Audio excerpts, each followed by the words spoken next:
Get that man out of here. One of the guards barked, his voice echoing through the crowded auditorium. The music stopped. Every head turned. The single dad in a worn military jacket froze, his eyes fixed on the stage, where his son, Jason, was about to receive his diploma. The veteran clenched his trembling hands. He wasn't here to cause trouble. He just wanted to see his boy graduate. But before he could explain, the guards stepped closer, their hands brushing the holsters on their belts. "Sir, this section's reserved for parents with invitations," the taller guard said coldly. "I am a parent," the veteran replied softly, his voice steady but filled with hurt. "His father." The guard laughed under his breath.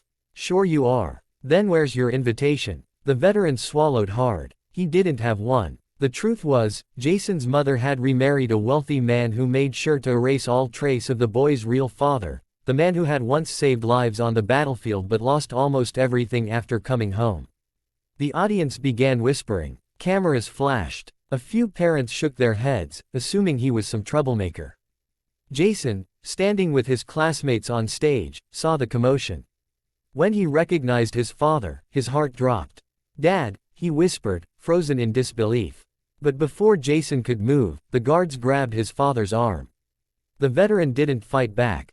He simply looked at his son, a small, proud smile still on his face. "I just wanted to see you graduate, son," he said quietly. Then the guards began to escort him toward the exit, past the students, past the staring crowd. He kept his chin up, just like he'd been taught in the service. He wasn't going to give anyone the satisfaction of seeing him break.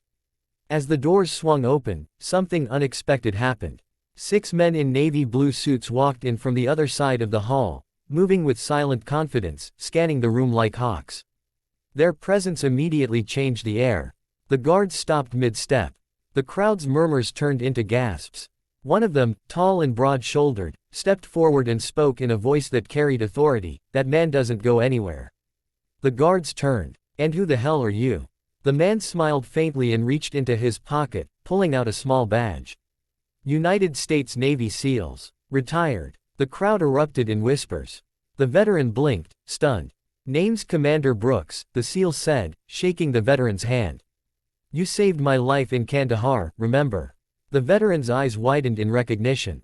Memories flashed: dust, chaos, an explosion, and then the sound of his own voice shouting orders that pulled a wounded SEAL to safety.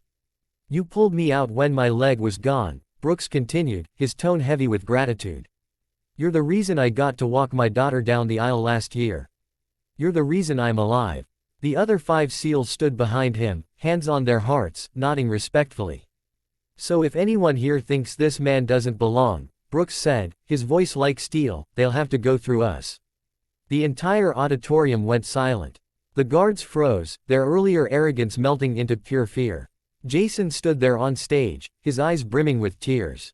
He didn't care about the ceremony anymore. He ran down the steps, through the crowd, and straight into his father's arms. "Dad," he cried, hugging him tightly. "I thought you wouldn't come.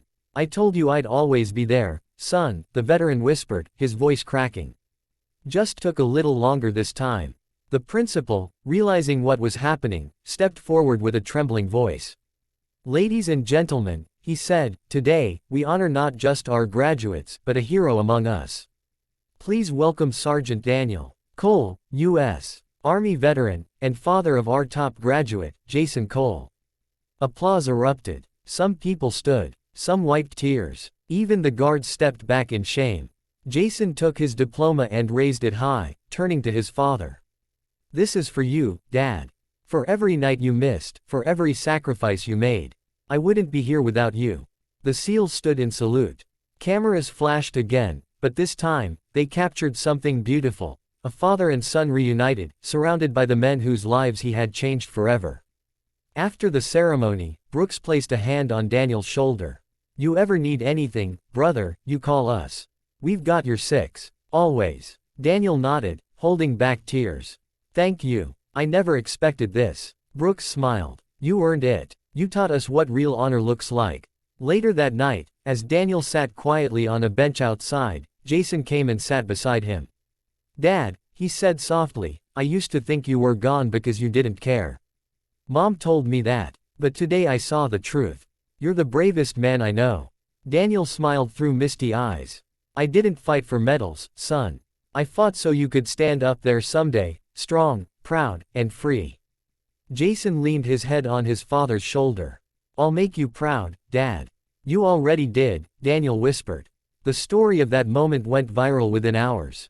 News outlets replayed the footage of the SEALs entering, the guards stepping back, and the father's tearful reunion with his son. People from around the world sent messages thanking Daniel for his service, and for reminding everyone what real strength, love, and honor look like. So if you're watching this video right now, remember this: never judge someone by what they wear, or how broken they look. You don't know their battles. You don't know their heart. And to every parent who's ever sacrificed everything for their child, this story is for you.